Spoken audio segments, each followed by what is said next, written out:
जिसे ठुकराया गया वही आगे चलकर सबसे मजबूत बना। बेटियां बोझ नहीं, सबसे बड़ा सहारा होती हैं। समय सबका हिसाब बराबर करता है। नमस्कार, आप देख रहे हैं कहानियों का कॉर्नर चैनल और हमारे चैनल में आपका हार्दिक स्वागत है। आज हम लेकर आए हैं आपके लिए दो बहुओं की कहानी, बेटियां बनी सहारा, समय का न्याय। चलिए शुरू करते हैं। एक छोटे से गांव में एक परिवार रहता था। घर में एक बुजुर्ग सास, उसके दो बेटे और उनकी पत्नियां, एक जेठानी और एक देवरानी रहती थी। घर बड़ा था, पर दिलों में फर्क साफ दिखाई देता था। बड़ी बहू यानी जेठानी सास की लाडली थी। उसके दो बेटे थे, इसलिए घर में उसकी अहमियत और भी बढ़ जाती थी। सास हर समय उसी के पास बैठी रहती, उसे हंसी मजाक करती, उसके लिए नए नए कपड़े लाती, स्वादिष्ट पकवान बनवाती। वहीं दूसरी ओर छोटी बहू यानी देवरानी थी, सीधी, शांत और मेहनती। उसकी दो बेटियां थीं और शायद यही उसकी सबसे बड़ी गलती मानी जाती थी। सुबह से लेकर रात तक वह घर के सारे कामों में लगी रहती, रसोई, साफ सफाई, कपड़े, बर्तन आदि सब कुछ वही संभालती।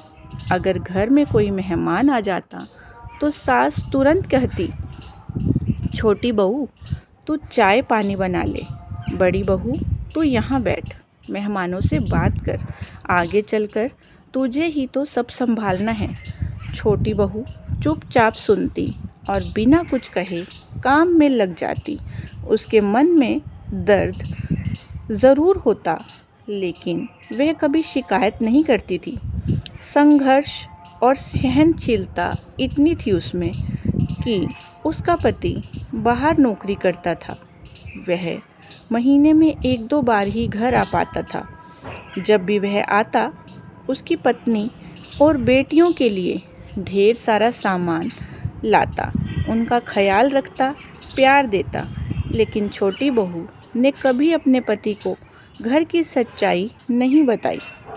वह सोचती कि वो पहले ही इतनी मेहनत करते हैं, अगर उन्हें यह सब पता चला तो उनका मन बहुत दुखी होगा और काम में मन नहीं लगेगा और सब कुछ छोड़ छाड़ कर वो हमारे पास चले आएंगे।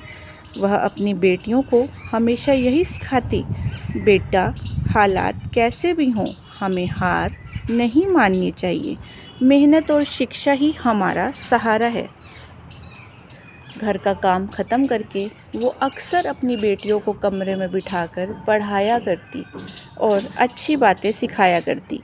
उसकी बेटियां भी समझदार थी, वे अपनी माँ की चुप्पी में छुपा दर्द समझती थी। धीरे धीरे समय बीतता गया, बेटियां बड़ी होने लगी, उन्होंने पढ़ाई में मन लगाया और अपनी मेहनत से आगे बढ़ती गई। वहीं दूसरी तरफ जेठानी के बेटे परिवार के सहारे से बड़े हुए। सास की पुश्तैनी ज़मीन से उन्हें दुकानें दिला दी गई।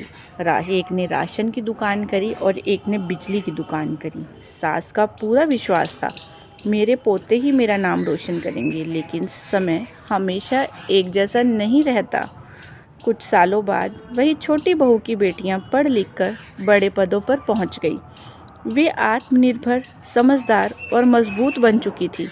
अब वही लोग जो कभी कहते थे कि इसके तो बेटियां हैं, आज कहने लगे ऐसी पोतियां तो भगवान सबको दे। सास भी अब गर्व से अपने सामने अपनी पोतियों की तारीफ करने लगी। लेकिन छोटी बहू के दिल में कोई घमंड नहीं था, वे आज भी उतनी ही विनम्र थी।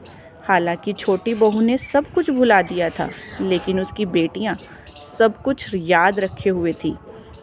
जब उनके पिता नौकरी से रिटायर होकर घर आए तो बेटियों ने उन्हें साफ शब्दों में कहा, पिताजी जब आप बाहर थे माँ ने सब कुछ अकेले सहा, उन्होंने कभी आपको कुछ नहीं बताया ताकि आप परेशान न हों। लेकिन अब हम अपनी माँ को और दुख में नहीं देख सकते। पिता यह सब सुनकर स्तब्ध रह गए। उन्हें पहली बार अपने परिवार की सच्चाई पता चली। बेटियों ने कहा, अब माँ आराम करेगी, हम उन्हें घुमाएंगे, खुश रखेंगे, हम इस घर में रहकर और अपमान नहीं सहेंगे। पिता ने उनकी सारी बात समझी और कहा, अब हम अपना अलग घर बनाएंगे। रिश्ता रहेगा लेकिन दूरी से और सम्मान के साथ। उन्होंने अपनी मेहनत की कमाई से एक नया घर बनाया। बेटियों ने भी अपने पैसों से घर को सुंदर और बना दिया। कुछ समय बाद उन्होंने अपनी बेटियों की शादी अच्छे परिवार में कर दी। आज छोटी बहू अपने नए घर में खुश थी। वह सम्मान के साथ जी रही थी जिसकी वह हमेशा हकदार थी। और इस कहानी से हमें यह सीख मिलती है, बेटा हो या बेटी दोनों समान होते हैं। सम्मान हर किसी का अधिकार है और सबसे बड़ी बात, समय सबका हिसाब बराबर करता है। वीडियो पसंद आई हो तो मेरे चैनल को लाइक करें, सब्सक्राइब करें और शेयर करिए। चलिए, धन्यवाद।